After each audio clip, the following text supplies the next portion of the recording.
honor does not die. It is merely swallowed by the sea. I spoke those words as the Dannoura river blazed like a dying beast. The water ran red, blood and salt weaving together into a stench so cold that even the spirits could not forget it. Far beyond the mist, KYOTO was only a shadow, but the screams of Tyra and Minamoto split the ancient sky apart, two fates colliding in a single heartbeat. I am not bound by time. Men have named me many things. Shinigami, death, the final witness. I carry no sword, I ride no horse, I only stand at the edge of the water, watching souls slip from their bodies like white moths escaping a burning cocoon.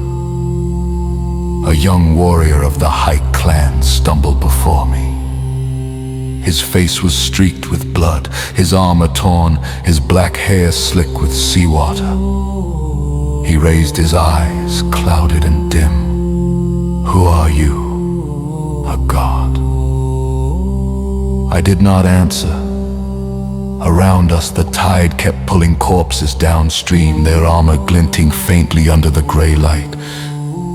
He gave a strange, broken laugh. If you are death, then take me my honor drowned with my dynasty. My voice drifted up from the river's heart. No, honor does not die, it only changes its keeper. He froze. Those words pierced deeper than any blade. Changes its keeper? What do you mean? When others tell your story, your honor will bear their name. He sneered, thrusting his katana into the river. Steel met stone, the sound was like a heart shattering underwater. Then I choose silence.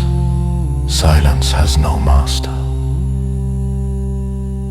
And he plunged himself into the current, letting the water claim him whole. I walked along the riverbank, watching thousands of Heike warriors fall into the sea. The western wind carried the scent of rust, salt, and wilting cherry blossoms. The petals did not rise, they sank, dissolving into the red tide, as if nature itself wept for the empire that once called itself the descendants of the sun. Among them stood Tyra no Tokiko, the last lady of her line, cradling the 6-year-old Emperor Antoku in her arms, her crimson robe whipped in the wind. Sunlight clung to her tears like gold dust.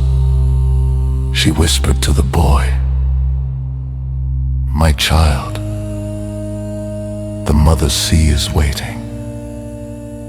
There, no one will ever shame you again." The boy nodded, his small eyes glowed, not with fear but with something ancient. The empire itself seemed to retreat into his fragile body. They leapt together. No cry, no splash, only a silver shimmer, swallowed by the sea. Some ask me, do you feel?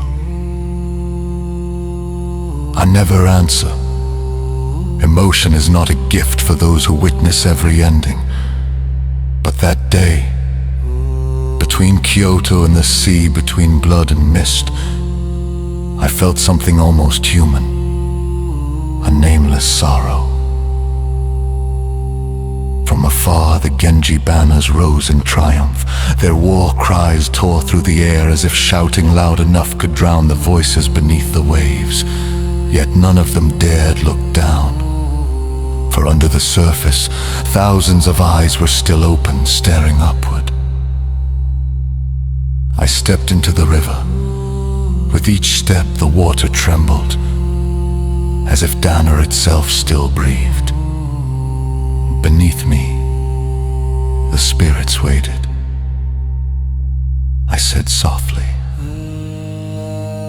"You will not be forgotten. Though no one will ever be brave enough to remember. One spirit lifted his gaze, his eyes burning like coals. Then you remember for us, tell our story, not the one the victors write. I nodded. That is why I exist. To speak what history chooses to silence. Night fell over Kyoto. The moon spread across the river like a white shroud. In the distance, the city lights flickered, where the living raised cups of sake celebrate victory, unaware that in that very moment, history itself had taken its own life. From the far bank came the sound of a biwa. A blind monk plucked its strings, his trembling voice carrying over the waves. Heike Monogatari, the tale of those who sank beneath the tide. Each note carved a new wound into the memory of the world. I listened, letting the melody brand the wind, because I knew, though time buries all, sound always finds its way back. Morning came. Kyoto stood eerily silent. Only armor crusted with salt and red fans drifted on the shore. The souls of the Heike slept deep below, where light cannot reach, where salt guards the last vow of loyalty. I knelt by the water, tracing the surface with my hand. From beneath I heard them whisper, "Honor, honor." Their voices echoed through centuries, fading into the tide. When I finally turned away, the river looked serene, as if it had never known blood. But I knew, beneath that calm lay a graveyard without stones, filled with warriors still dreaming of battle. I walked on, my footsteps dissolving into sand and wind.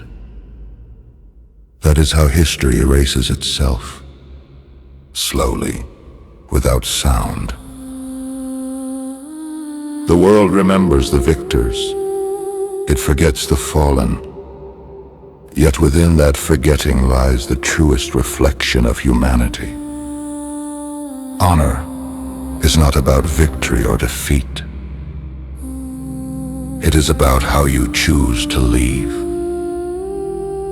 If you ever stand by the Japanese sea on a moonless night and hear the clash of swords beneath the water, do not be afraid. Those are just the warriors, practicing their memories once more. Bow your head and listen. For sometimes the dead tell truer stories than the living ever will. The Heike did not vanish. They are merely dreaming beneath the sea.